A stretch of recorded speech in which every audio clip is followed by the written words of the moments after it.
Welcome to IEP Radio, a show dedicated to the education of all things indoor environmental quality related.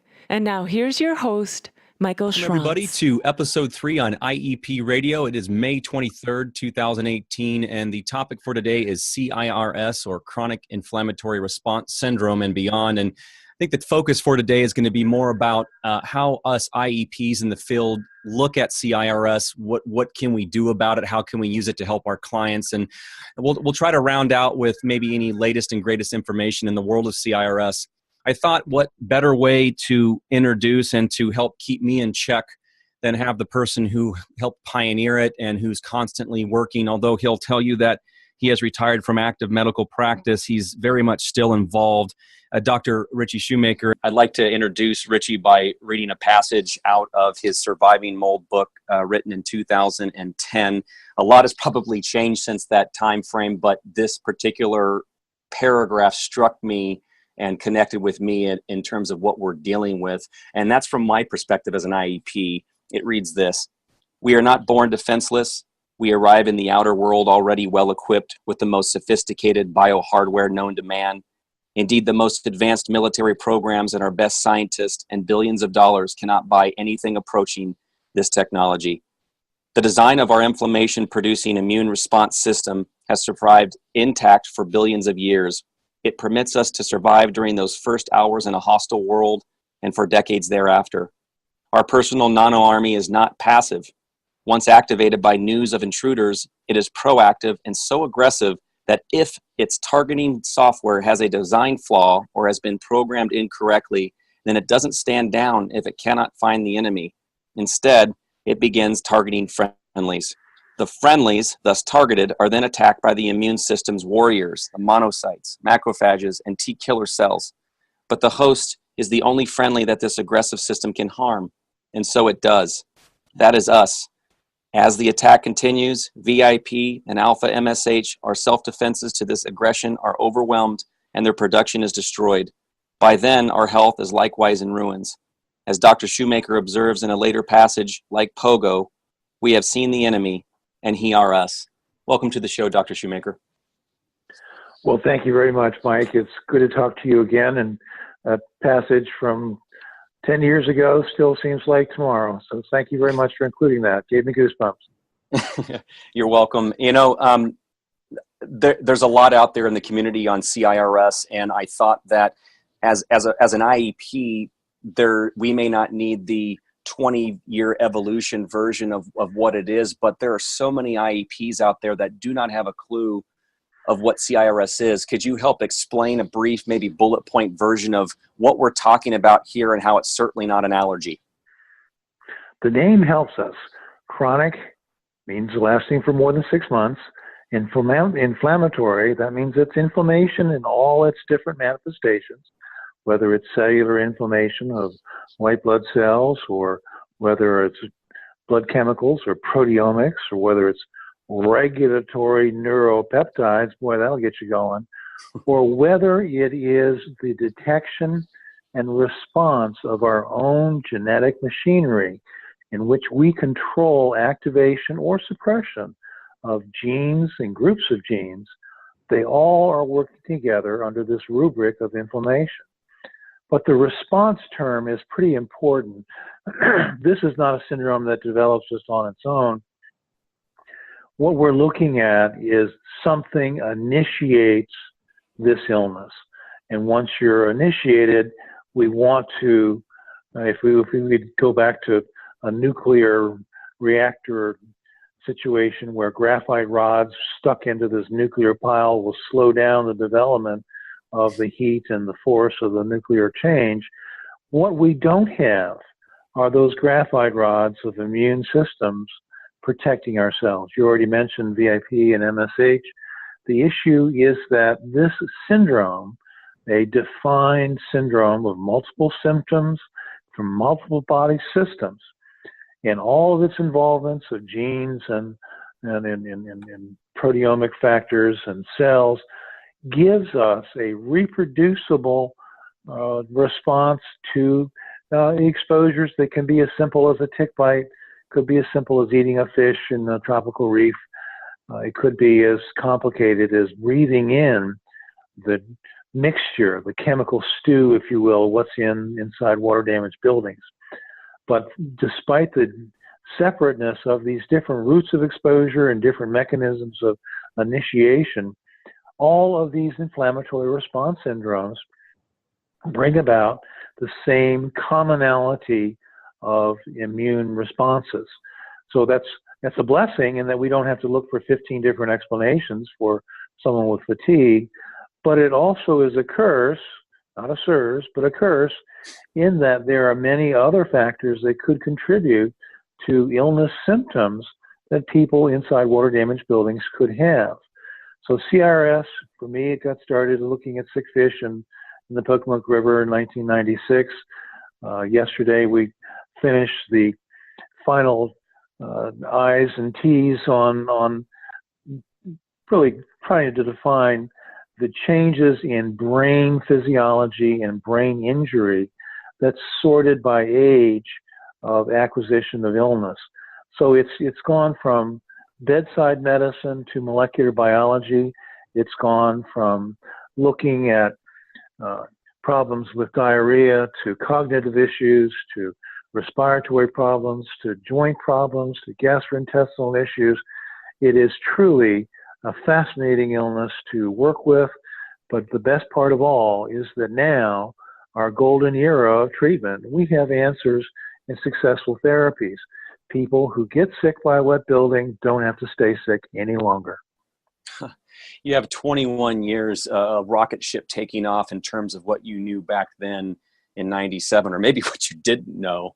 And then fast forward to today, where I wasn't too long ago, where I was at a conference with you talking about transcriptomics.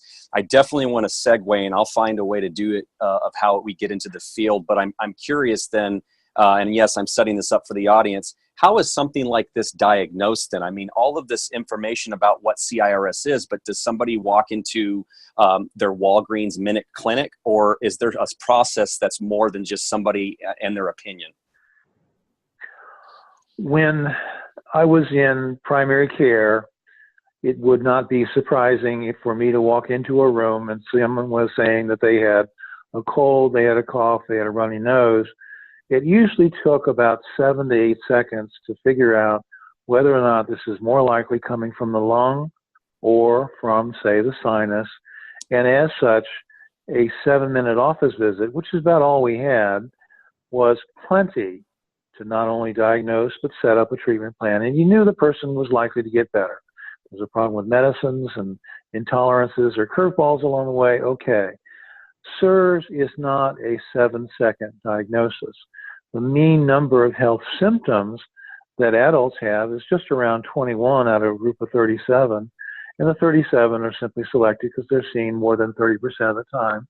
And most of them are seen over 75% of the time. So if you're talking to somebody, how long does it take to say, I'm tired, my memory's not good, I feel weak, I cough, my joints hurt, but it's not the same from day to day? That's more than 7 seconds already, and we're only getting started.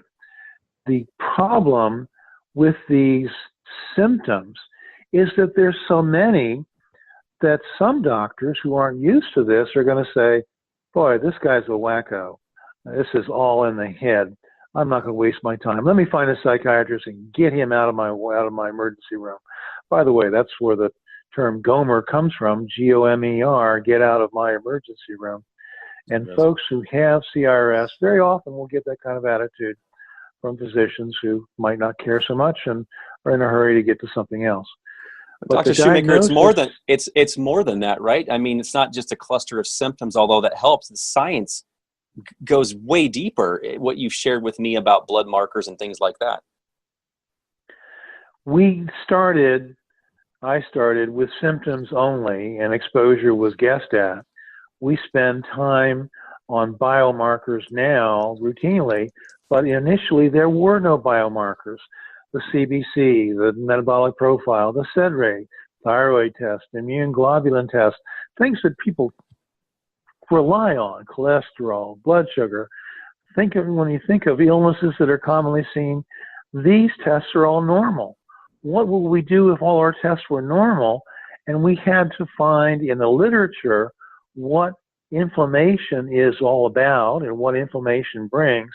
And more importantly for the IEP, how quickly inflammatory responses can come on. Because if you have an inflammation response on Friday, you're not going to feel better guaranteed by Monday. You might feel a little bit better. If you go back to work and have another exposure, you're adding to the burden of the immune response. As time goes by, the illness will change to a chronic illness because of activation, differential activation of genes. Pro-inflammatory genes are ones we don't want. Anti-inflammatory genes that we do want are lost and fall by the wayside. As an aside, treatment involves reactivation of anti-inflammatory genes and turning off pro-inflammatory genes, and we can do that.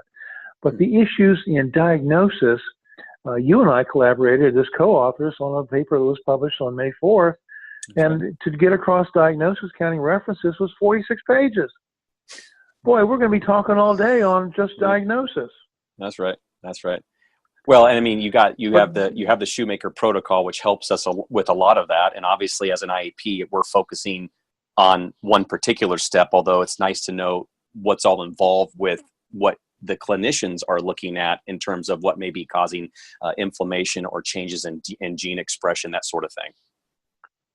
You know, it's interesting. The one test that has stood the test of time was the very first test that was found to be abnormal in the first cases of this dinoflagellate illness called hysteria that got me started. And that is a 5-minute, non-invasive test administered at the bedside without any kind of wires, without any kind of electrodes. It's called visual contrast sensitivity, and it looks at the neurologic function of vision.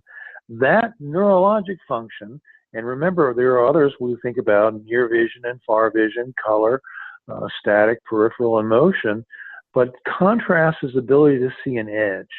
So if you see someone in Miami Beach with the white sand is wearing a white shirt and a white skirt and gets out of a white convertible, you're going to have a hard time seeing her as she gets out of the car.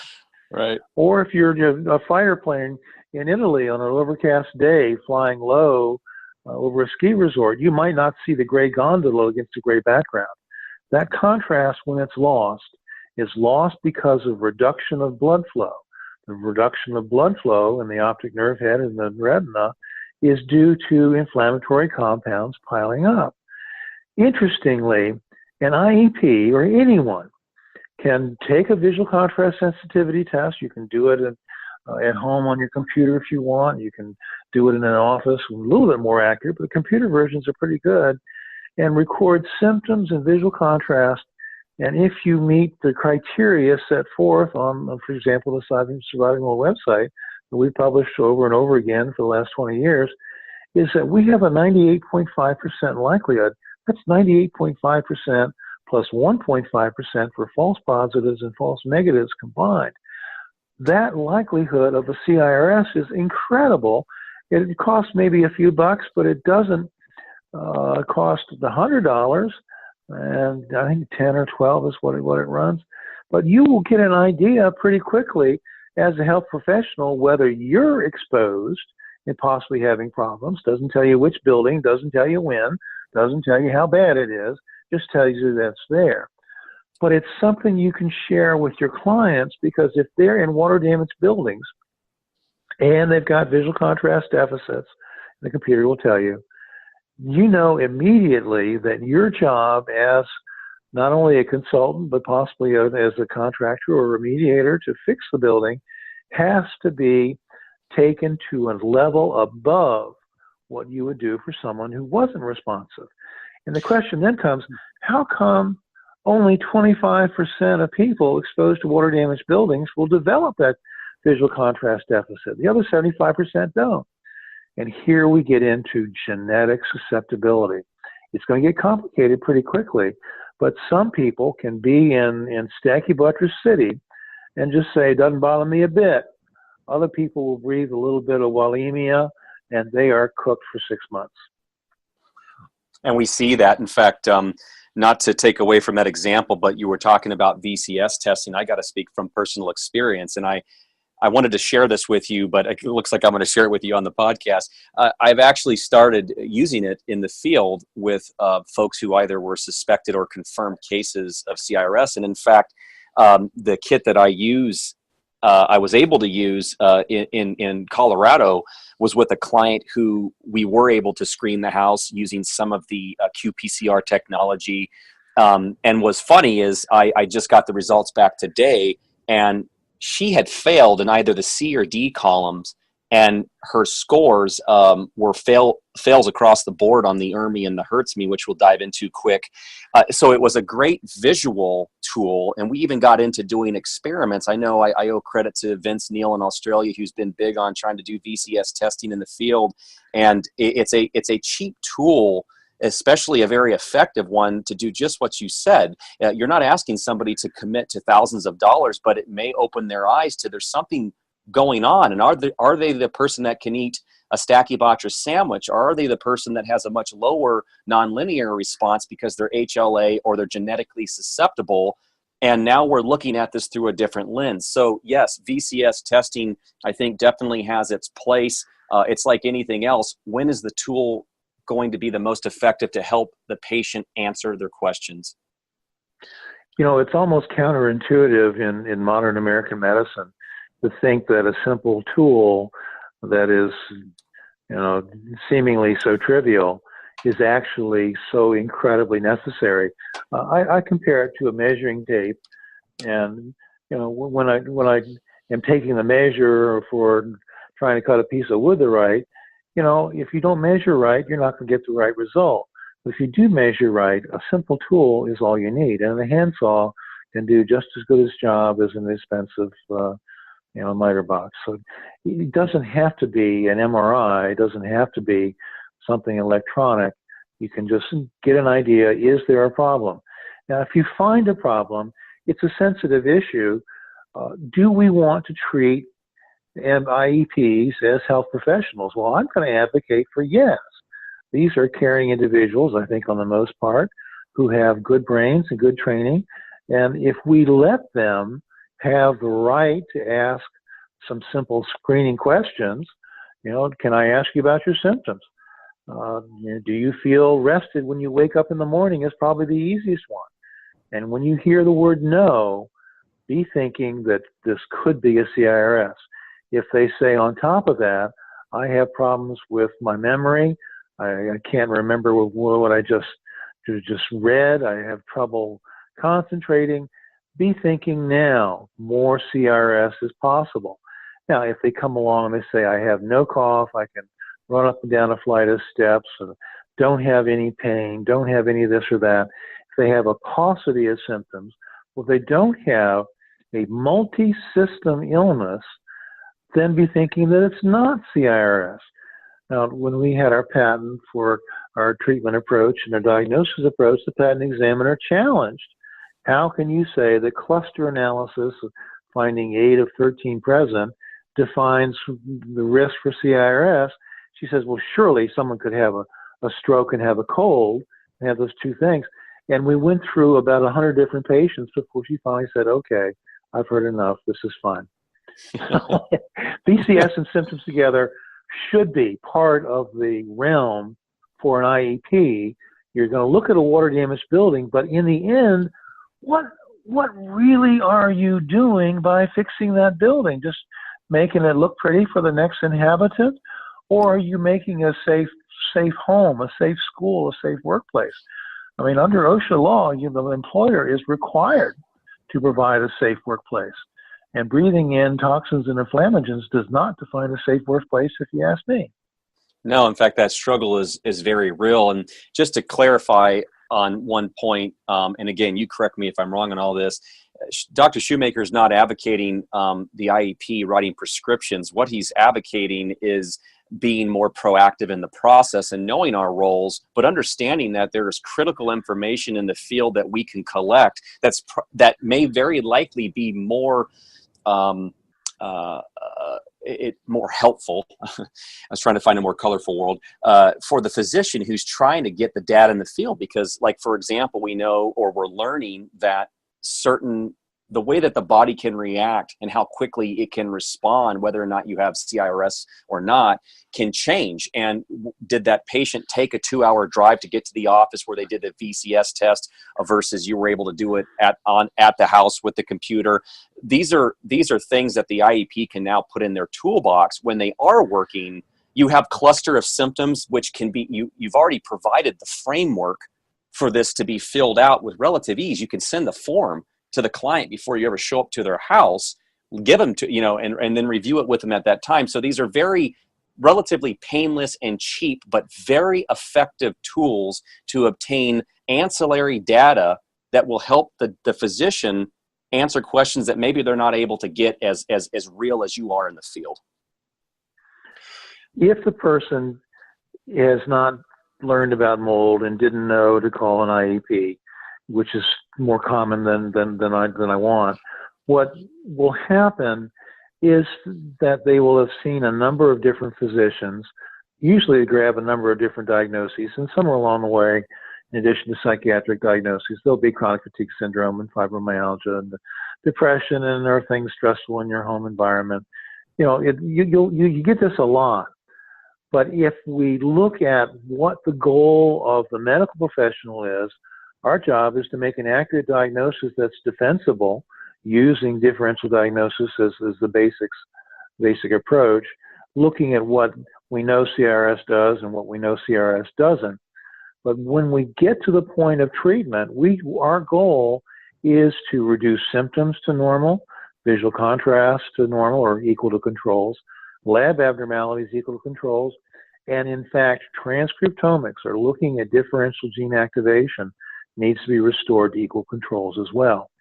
So that's what the medical professional has as his holy grail to do, but the IEP walks in the same step and the same stride as the physician, because the IEP has got to make the building safe for reoccupancy. A lot of people say, what's the best test to see about whether this building, we're done with remediation? Well, we know that if we have just 3 days of re-exposure, there will be a sequence of lab abnormalities, inflammation markers, inflammation chemicals that we see turning on. Some, like C4A, turn on in 10 minutes. Some, like TGF-beta1, turn on in 10 hours. Others, like leptin, is 2 days. MMP9 is 72 hours or less. And VEGF goes up and then down, and we know full well there are changes in clotting, and those clotting changes can make people bleed and nosebleeds and coughing up blood. Be thinking of Cleveland buildings years and years ago. But specifically, if we know that a person is going to be reoccupied and is betting his life on satisfactory remediation, we can show in 3 days whether the home is safe or not. Now, that sounds a little extreme. You have to be tested and go through this rigmarole.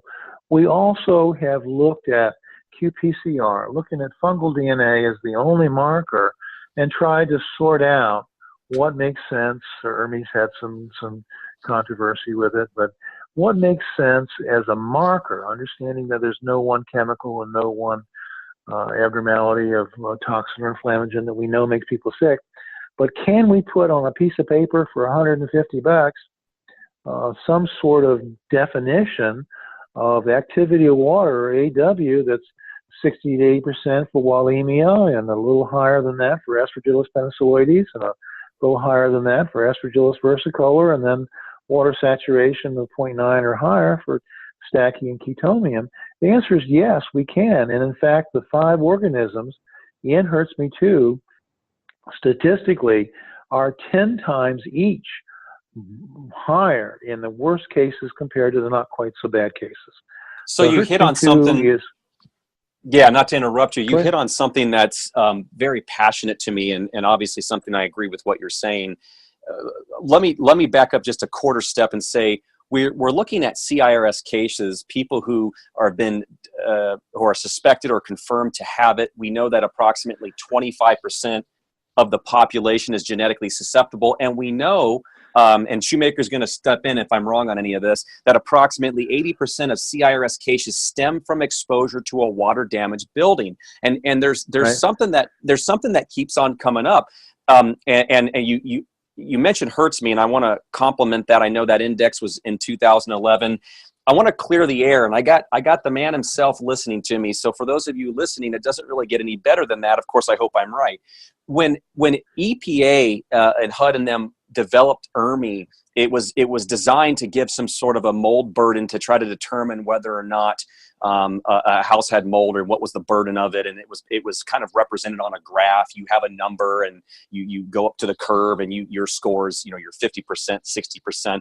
Shoemaker in his research didn't necessarily care about the curve. What he cared about was whenever he saw scores above a certain amount, he saw that patients who had CIRS, or he was working with who he suspected had CIRS, were not getting better with treatment. And you could loosely say that if it was below a certain score, that he did see recovery in certain situations. The first iteration, and that's the one I'm talking about, was not about the graph. So when you're talking, if you're a patient right now, or a client, or an IEP, and someone's talking to you about ERMI, they're not talking about using a graph that was developed by the EPA. Maybe it was our fault in the industry that we refer to it as ERMI because we know it's a panel of 36 molds, but Shoemaker was looking at the individual species and looking for correlation.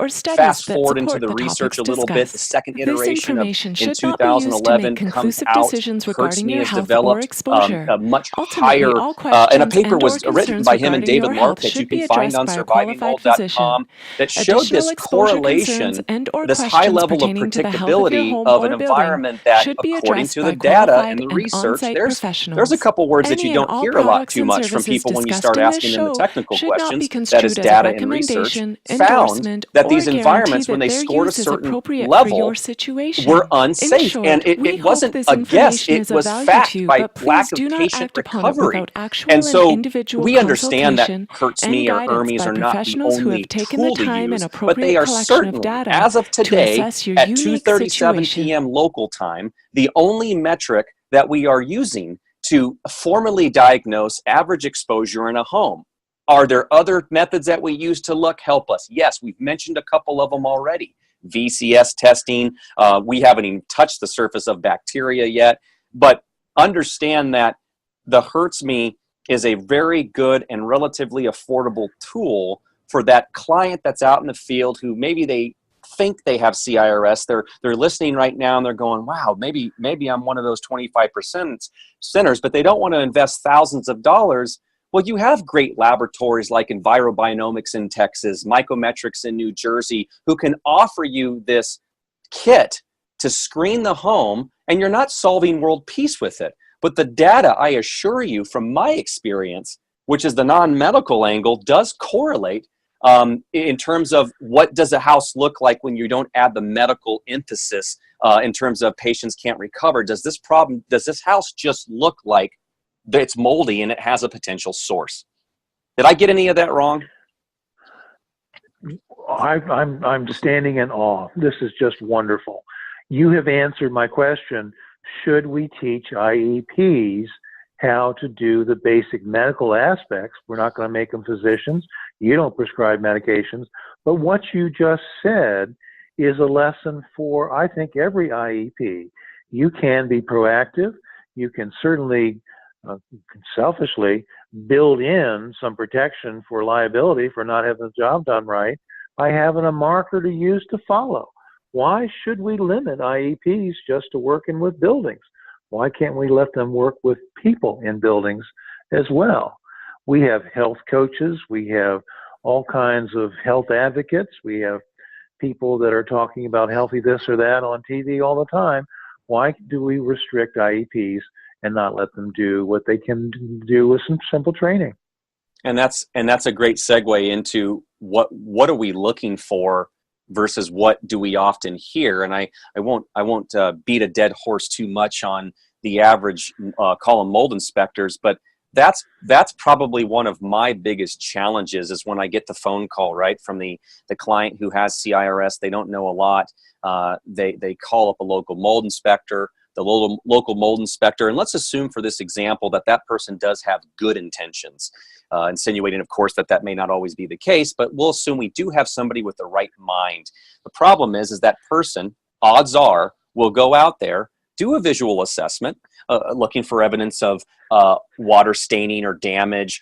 Sometimes you'll see limitations. They almost emphasize that it's just recent water leaks that are of concern when we know better. It doesn't matter if the leak occurred today or last year or 10 or 20 years ago. There are potential exposure concerns, but they sum it all up with a few 5-minute spore trap samples. Now, Ritchie knows my history.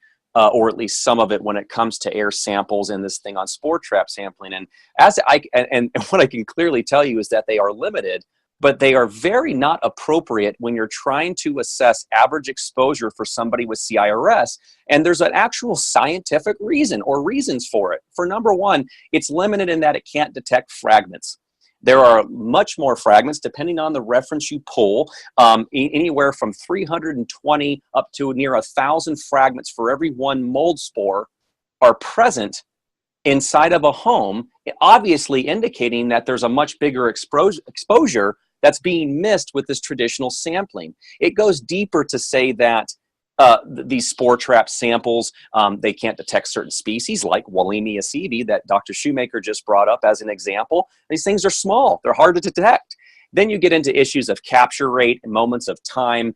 You look at the World Health Organization in 2009 when they started talking about the number and type of samples needed for traditional sampling to assess exposure over time. And you started to realize that people didn't have the budget and the time. So we started looking at this surface dust sample as the metric of choice backed by research. Here's the point. You hire that local mold inspector. They go out and collect a few air samples. They say the following, likely, you don't have a problem and you're safe. Those are two things that individual is not qualified or justified to tell you a majority of the times. And so what we're looking at here is it's not about handcuffing the mold inspectors, or we'll stick with the term indoor environmental professional, IEP, hands when it comes to the tools that he or she may use in the field to locate a problem.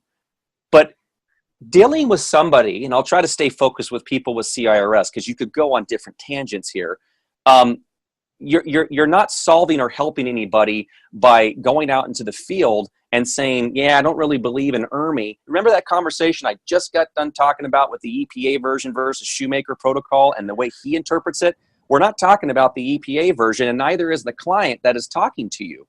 We're talking about the Shoemaker interpretation of that 36 mold panel, which happens to be kind of street lingo referred to as an ERMI sample. And then, of course, you have the HERTSMI, which are the critical 5 that Shoemaker has pinpointed and highlighted. So what we need to see is the indoor environmental professional who is not making conclusive statements, especially off of 5-minute spore trap samples, who is open-minded to the fact that just because someone had a quote-unquote small leak, that there must not be a mold problem. Somebody who is open-minded and understands building science, understands pathways. We think about crawl spaces as a great example of contaminants that could make their way and do make their way through the pathways. It's the plumbing lines, it's the where they run the wires and the ductwork, anywhere where there's a gap and a crack and there's a driving force, which is usually the weather, the climate, the wind, the temperature differentials. All these things are in play here, and they can push this contaminant cloud into the environment, and it's not something that the more traditional method of testing will detect. In fact, oftentimes it will miss it. And what you're left with is a frustrated client who's been diagnosed with CIRS. The blood markers and any ancillary data is likely showing exposure, but you have an indoor environmental professional looking at them and saying, you don't have a problem. This is an issue.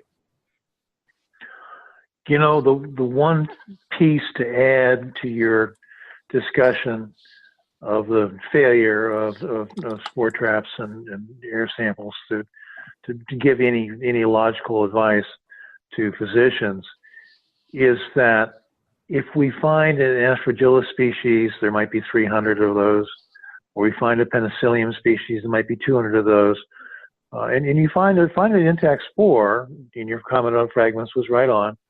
If you find an intact spore, which Aspergillus is it?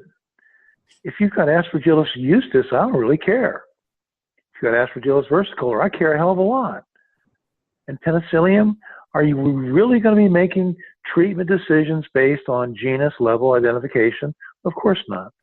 There are so many reasons to not do air samples, and yet when I talk to patients and they've called their friendly mold guy who advertises on the 6 o'clock news between the ads for cholesterol and the ads for diabetes, you know, they're going to believe that this is the right thing to do. We talked briefly getting started about the ecology of a water damaged building. Think about it. It's 62 degrees, maybe to 78 degrees, maybe a little closer temperature range than that. Year round, there aren't torrents of wind. There's not torrents of rain. This is not the same as an outdoor environment. There are walls that stop where things go. In the outside, the solution to pollution is dilution. And that is an element of benefit being outside that we don't have inside. So as you go around this whole area, there is a need for the molecular methods that we have in our toolbox that are readily available now, that are inexpensive, that are reliable. For years, it's been one of my concerns that the only thing that was a decent measure, back to my tape measure idea, the only decent measure was fungal DNA. But fungal DNA is representing of a small fraction of the microbial contamination in this ecosystem inside a wet building. Now that we have endotoxin analysis, and remember endotoxins are coming from bacteria, both EnviroBiomics and Mycometrics do endotoxin, I believe. But more importantly, now that we can get filamentous bacteria, actinomycetes, analyzed, I don't know if Kente has done that yet. Or he started, hasn't he? No, the research is in the infancies.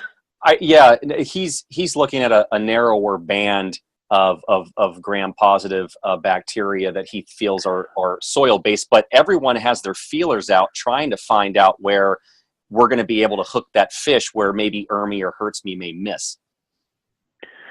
You know, when David Larkin and I published that one paper that he presented in some international IAQ Congress out in Ghent, Belgium, it was looking at reliability of ERMI versus reliability of HERTSMI-2 to detect an environment that would be safe for re-exposure, for reoccupancy.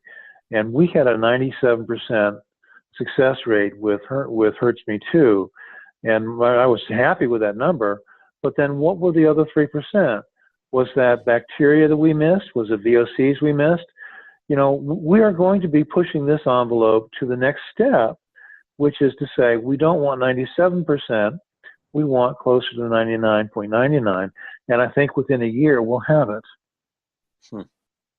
Yeah, I mean, I'm salivating at the conversation that we briefly had, and I'm going to save for one of the last things we talk about today, which is transcriptomics. The people listening on how they can bring awareness. We have so many sources and references that they can show their local clinician or physician working with them to open their eyes to this world of CIRS. The one change from our conference time just a couple weeks ago is that we now are starting a program called Proficiency Partners. We have some physicians and healthcare providers who don't really want to take the 40 to 60 hours needed to get certified in working this kind of illness, but do want to know enough to be familiar with it so they can be somewhat of a repository of knowledge for their patients and be a key ombudsman, if you will permit me to use that term, to coordinate the journey of the CIRS patient trying to find his way through the woods. So we're going to have a lot more people passing a test. Very soon it'll be certified by George Washington University. So it does have medical school backup, and that's kind of a plus. But the issue is that we need that same kind of person on the non-medical side who's familiar with what do you look at in a water damaged building. Larry Schwartz had a wonderful presentation about his building index, his MPI, and that should be available so people can look to see what do they think, what does Larry think about when he looks at my house.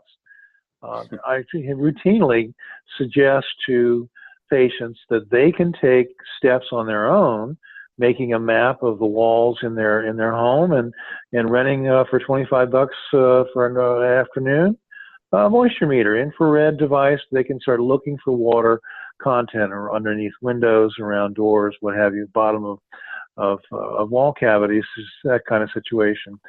What leaks or what moisture contents do they find in their home that they can do? They don't have an IEP license, they don't have a medical license, but they sure can look at a moisture meter, don't you think?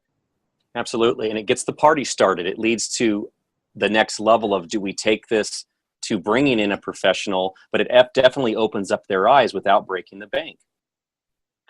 If it turns out that I get a phone call for someone who wants some help with an illness, and they list out, my Hertz Me2 is this, my VCS is this, my Neuroquant is this. Gosh, we didn't even talk about Neuroquant. Oh my God, how do we leave that out? The best way in the world to talk about brain injury. But the issue is that informed patient will listen more carefully, have less of a problem with the jargon terms that I use, and it's parallel to what you guys use. I mean, hyphae and conidia, who the hell heard of that? They're not even in crossword puzzles.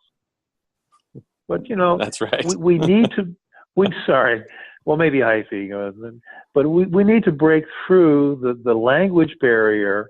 We need to recognize that there are things that physician extenders can do and IEP extenders can do that don't require the insurance liability coverage that is onerous for both of our professions.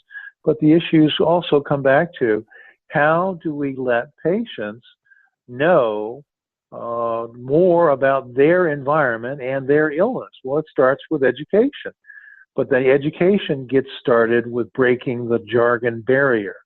So glossaries of terms, sample reports, that kind of thing should be made available. We tried to do that at one time on the website, and not many people were using it. The IEPs were the worst. So hopefully there should be demand for, what does an IEP think about looking at a home? What does the physician think about looking at a person?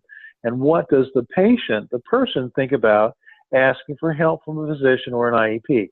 It's a three rings, I guess that's a circus, but it certainly is a mechanism that everybody gets to talk on the same page.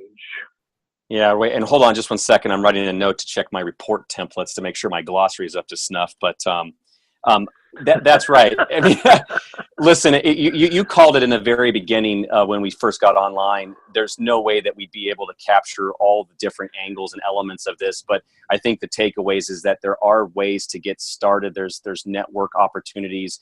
Surviving Mold has so much education. Not only are there the older medical consensus statement, the IEP consensus statement, but the one just released May. That's this month, 2018. The new diagnostic module consensus statement, much broader, much beefier, and quite honestly, it's really enjoyable to read, especially if you're somebody going through this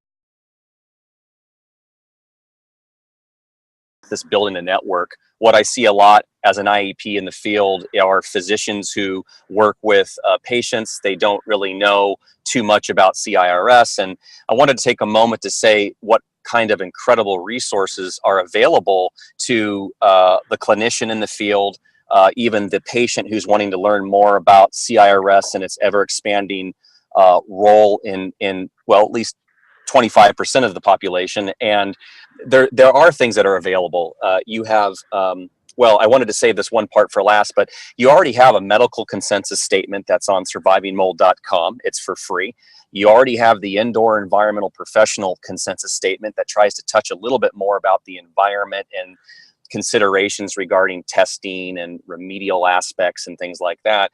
But as of May of 2018, we have the brand new diagnostic module consensus statement. These are golden nuggets of information to help curve some learning for people who are looking to learn more about what CIRS is, the type of role it plays, how it's different from somebody who is complaining about an allergy.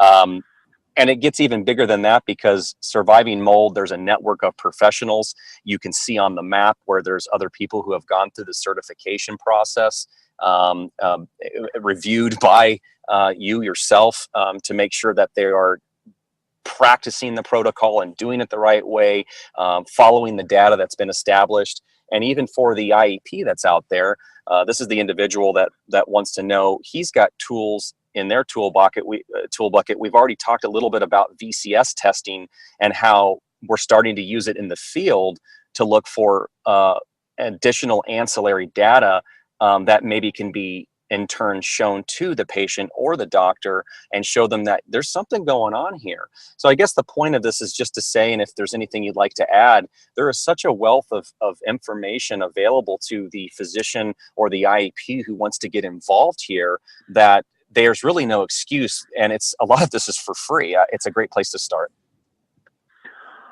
One of the problems we faced with Surviving Mold as a website is that it grew so rapidly beginning in 2010 through including 2013 that there are thousands of documents that sometimes appear in areas where we don't expect to find them, and sometimes we don't find them at all. The search bar is very useful. If there's a need for more information, the easiest thing to do is to write to the website and just say, look, I'm looking for this, I'm looking for that. And we apologize for the kind of higgledy-piggledy aspects for some things. But if you have an interest in peer-reviewed published data, and this is what I go back to all the time. There are a lot of groups out there that talk about mold now. Gee, when I got started, it was just me. But everything I said back then was peer-reviewed and published, and I didn't have a whole lot to say at first. Right. But now that everything that I do say is peer-reviewed and published, and there's a lot to say, simply going to the references in the 2010 consensus statement, the 2015 consensus statement, the 2018 consensus statement, you will be able to see, you being the reader, the public, that there is so much material that is there that debunks some commonly made claims. And the biggest problem is that the mold world's become sort of like the Wild Wild West, where the guns are shooting and people are blazing away, and the duels aren't very nice. But having said that, there is so much advance of good hard science. If someone has questions, has problems, we think our resource is there. It might be hard to navigate, but it's there. And a compliment that is absolutely right. In fact, I don't know if this is something that I should share about even my own work, but, going years back, I just didn't, you base things off of what you knew, but, it wasn't so common to reference studies that were published, peer-reviewed, independent, the sorts of things that mean everything when you're dealing with something as complicated as CIRS. So definitely a great reference, survivingmold.com. There's other things that are, you get into more conversations about the science of the home, the building, and there's a bunch of great references out there as well. A good website to start is buildingscience.com. Actually, it's not going to tell you everything, but it's going to give you some fundamentals of the sorts of pathways and driving forces and just the way homes are built that sometimes make a home a better candidate for a water damage building or source of exposure. We have already published one book of 500 state-of-the-art answers to 500 mold questions. We have a couple follow-ups that are a little smaller than that. And so a lot of the questions that people have asked, and these are frequently asked questions, have already been answered in print. Now for an ebook, they're probably $9 or $10, so they're not free. I don't want to be, pushing and shilling for selling things. But if you're going to be paying thousands of dollars for an investigation, and the answer that you really need is available in one of 500 answers for $10, I would go with the $10 before $5,000.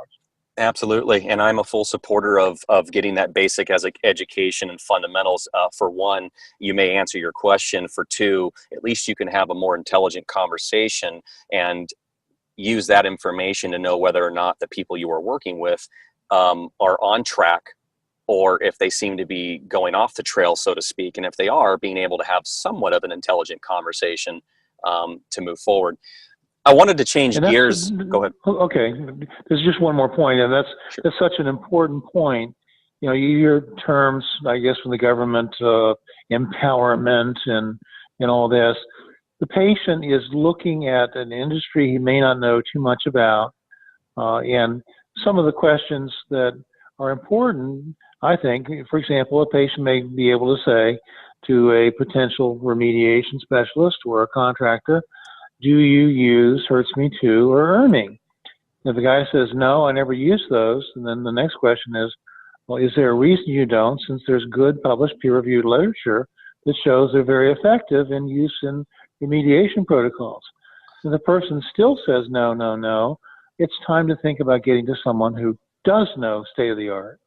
Yeah, and that's a great point, and it ties into what we were speaking about earlier when we talked about the differences between kind of the EPA understanding of ERMI and where there's a lot of misunderstanding. It's one thing to educate, it's quite another for somebody who's hardlining an approach that may not serve what the research is suggesting. In other words, it hurts me in an ERMI through the eyes of the Shoemaker protocol, and the interpretation isn't the end all, but it's the only metric that is correlated with data. There's no other type of sampling that's going to correlate with current exposure. And while that may change tomorrow, it's not the case today. And so that's a great point that you make.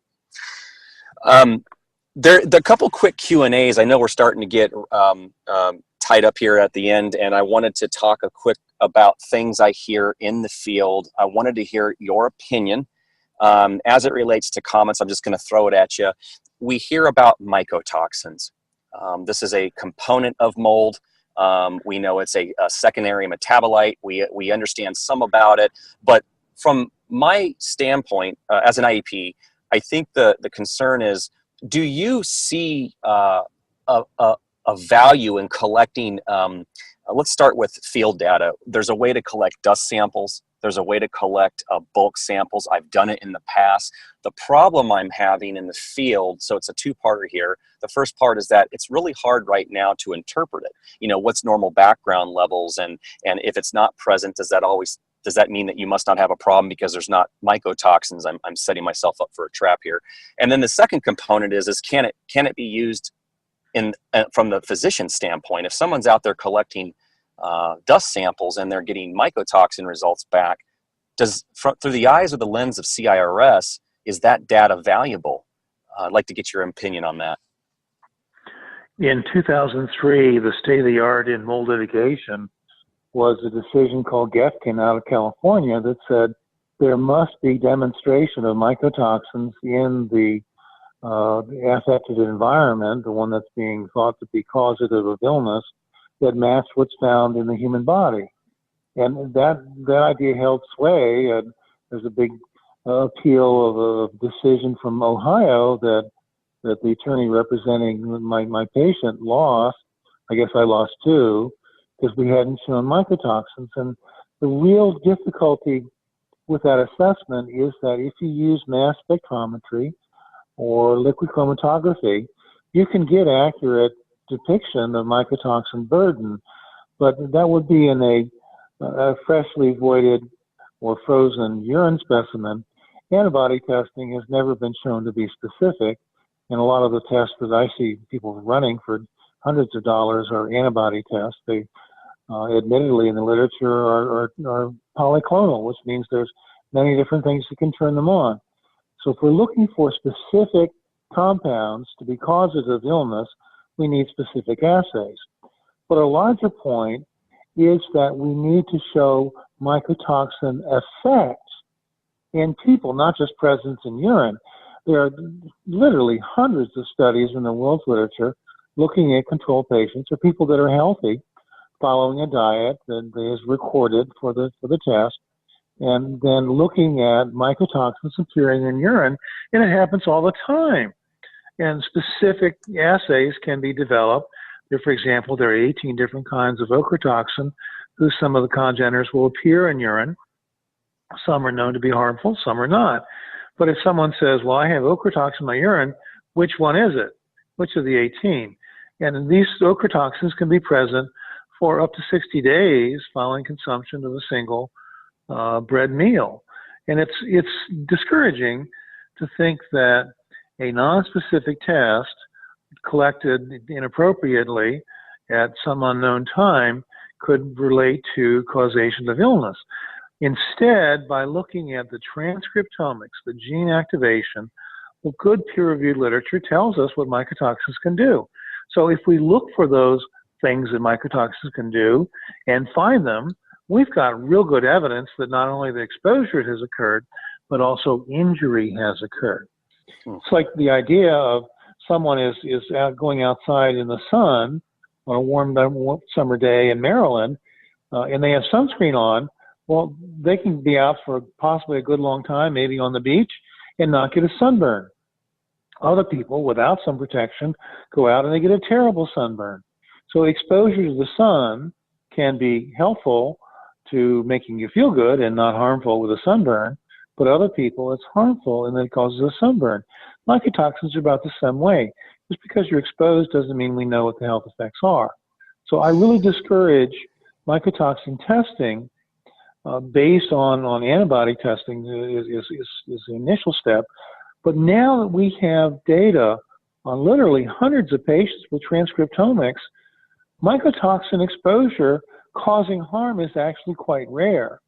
And flash backwards to 2002, I don't think I would have been saying that thing, because back then it was state of the art that mycotoxins were the cat's meow. Gefkin changed things in 2003, and now we know that people can be exposed and not initiate the gene problems. And if they do initiate gene problems, they don't last for more than 2 weeks. So there's multiple different layers to say why mycotoxin testing, as it is available in the U.S. On a research basis, needs to be thought about twice. Certainly on a commercial basis, whomever is marketing those tests has got to answer the CDC somewhere along the way. The Morbidity Mortality Weekly Report in 2015 gave a very clear statement that any mycotoxin testing from antibodies is not validated to be monoclonal, or just one thing will turn it off. It is compounded by dietary influences, and it has not been approved by any agency as an FDA-cleared test. So those things go strongly to mycotoxins. Now, against that has been the rise of understanding, and here some of the other IEPs have been, kind of beating the drum for a long time about endotoxins or bacterial toxins. We see bacterial toxin effect in genomics in about 75 to 80% of known cases. We don't see mycotoxin or endotoxin effects in non-exposed cases. Control patients don't have that, for example. And other people with CIRS from a different source don't have it. So we're looking at a kind of turning on the paradigm. You have fungi that can be identified. We can see them. We can smell actinomycetes. No, we're not smelling fungi. And we can do speciation. ERMI and HERTSMI2 are fine. But they're only telling us about a marker for exposure. Actual marker for illness is gene activation that we can then show is corrected by therapy. So as we move forward with the basic science, I mean, who could imagine 15 years ago talking about looking at correction of differential gene activation as a bedside test? Well, it is now. It's remarkable that the IEPs are being asked to keep up with what the physicians can't keep up with, and the physicians are supposed to be the ones that know what they're talking about. Well, and transcriptomics was something that I was admittedly introduced to formally at the recent conference in Maryland, and it really was exciting because I don't want to hang my neck out over a limb here, but it was suggesting a lot of things. First of all, it was admittedly presented as a growing science in that what we're learning, we're trying to catch up. But you have this thing basically where genes upregulate or downregulate. They respond to an environment, and based off of case studies, controls, and whatnot, you're starting to see behaviors of upregulation, downregulation, and other things that are well beyond me. And what's exciting about that is it almost felt like from an IEP, where I started salivating, is it's like a fingerprint. It's like it's saying this is what's unique about this individual. And what I was hoping is that one day, as another tool, and I don't know if I'm not serving the word transcriptomics appropriately by saying that, but to be able to look at it one day, work with the physician and say, can you tell by their transcriptomics, their gene expression, if we should be focusing on endotoxins, if we should be focusing on X, Y, or Z contaminants? What does the future look like to you? By combining what we know about the wet building ecology and looking at water saturations, and AW is not just root beer, it is the critical issue in what is going to grow. If you find evidence of a lot of mycotoxin effect, we are forced to say, where did it come from? Now, my endotoxin testing has been very poorly available in my mind over the years. There are two current labs that are developing these tests on a day-to-day commercial basis, and I'm delighted that both Mycometrics and EnviroBiomics, neither one of which do I have any interest in. I have no conflicts, for example. But each one of these companies is now breaking the glass ceiling that said mycotoxins and fungal exposure was the only thing that mattered. As we get more refined in our analysis of actinomycetes, we are going to be able to look at a third element, because one of the most dominant features that we see in patients sickened by water damaged buildings is injury to protein production and ribosomes, and then mitochondria. Now, let's be careful here. Mitochondrial genes are absolutely represented in our own genome, and our own genome makes the proteins that mitochondria need to function. And those own proteins that we make have to be taken in across an outer membrane, then an inner membrane to the mitochondria. If they're not delivered, the mitochondria don't work right. The most common cause for lack of delivery is lack of production through injury by inflammation to the nuclear encodation process of mitochondrial genes that are encoded into our own DNA. So by blaming mitochondrial function and using compounds like CoQ10, people are saying, we think this is a problem. They don't know there's about 10 or 12 different CoQs.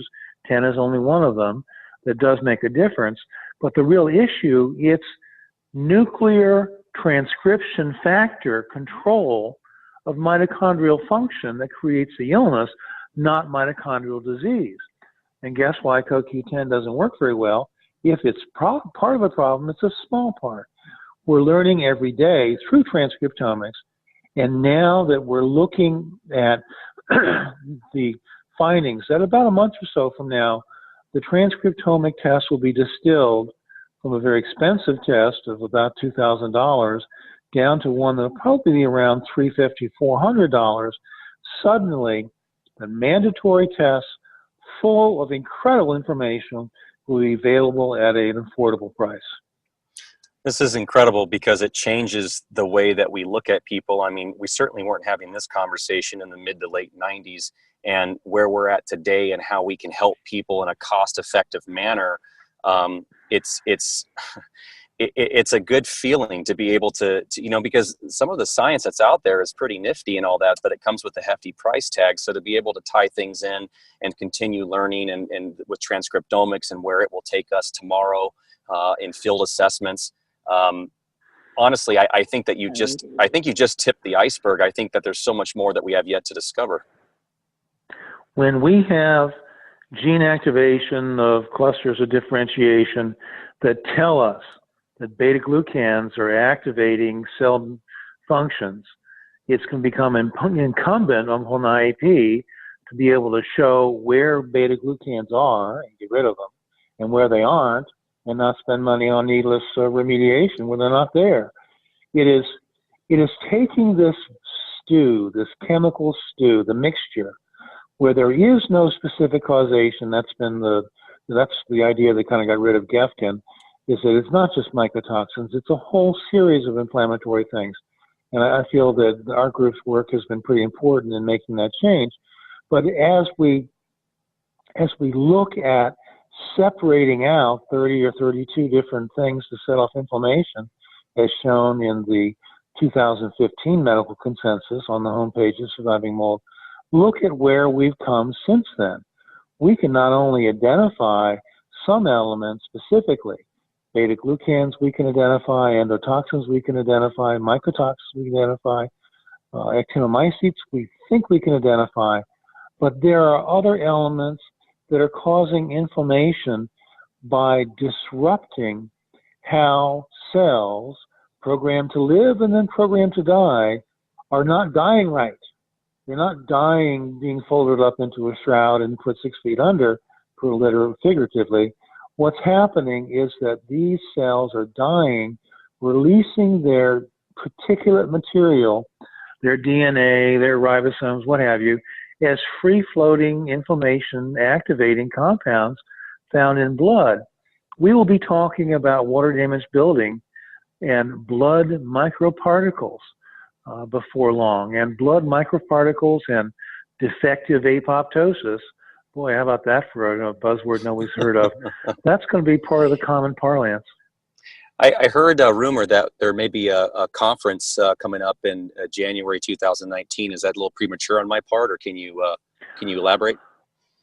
I think that my conversations with Greg Weatherman and Marcia Cash is that not only is the conference going to take place in Fort Lauderdale, I believe it's January 16 through 19. I'll have to double check those, but that's Thursday through Sunday are the dates. It's going to be held next to the cruise ship departure area, so there's a lot of things to do and restaurants to look at. But this is the first conference that I know of, and Surviving Mold is not running this. This is separate. This is the first conference to bring together, I think that their term is meeting of the minds, some medical information, but as opposed to past conferences that Surviving Mold has had, where it was probably 75% medical and 25% IEP, now it's going to be about 2/3 IEP and 1/3 medical. This is going to be a switch because some of the top IEP people are going to be present. Now, I understand there is a I don't know if I've ever talked to you about this or not, but one of the keynote address proposals was for you and I to have a kind of crossfire, go back and forth for our dinner meeting. You up for it? Yeah, I'm not. That doesn't scare me. I think that's exciting. It would be reasonable to start with people that share a point of view to bring in the audience to bring out some differing opinions. But short of government institutions where people are brought in and there may be some control on who's invited and who isn't, this is going to be the first private conference that I know of where basically for an affordable period of time and a nice place in wintertime, there's going to be ideas on the table and defend against criticism. Now, the criticism is not going to be physical abuse and screaming at each other like we see on CBS News at night. It's going to be cordial, professional, but also, I think, very productive. And just to clarify, you said private, but do you know if this will be open to, say, other IEPs that would like to attend and be a part of this? What I meant is private as opposed to governmental. It won't be a sponsor bid, but it's going to be first come, first serve. I understand there's only about 185 seats. I got it. Well, for those of you who are listening, especially the IEPs, needless to say, if you can make that trip out there, it's worth every penny. I mean, even just the education that you're going to get alone is you're not going to be able to be injected with that kind of information such an efficient manner, and be around the people who have done the research, who can tie or connect the dots where maybe you understand one part and you don't understand another, and you're just looking to connect these dots where it's a difficult world working with people in the field and trying to understand, how do I prioritize my assessment approach? How do I provide the type of data that the client needs, but also is useful for the physician who is following a protocol for diagnosis and treatment. So it'll be an amazing opportunity. Probably going to be able to find more information on survivingmold.com or some other site in the near future. I'll try to post something on this podcast if that changes.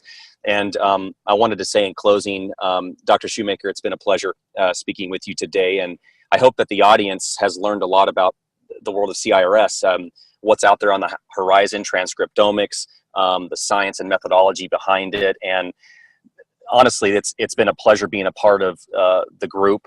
Being a part of Surviving Mold has really been, more than anything, a learning opportunity for me. It's opened my eyes to the world of chronic exposure versus acute.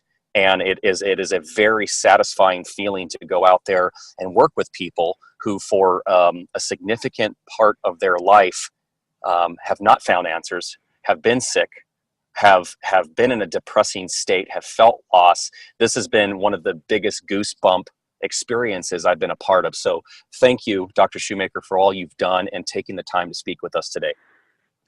You're very welcome. It was a pleasure to speak to you and a privilege to appear on your show. Call me again sometime.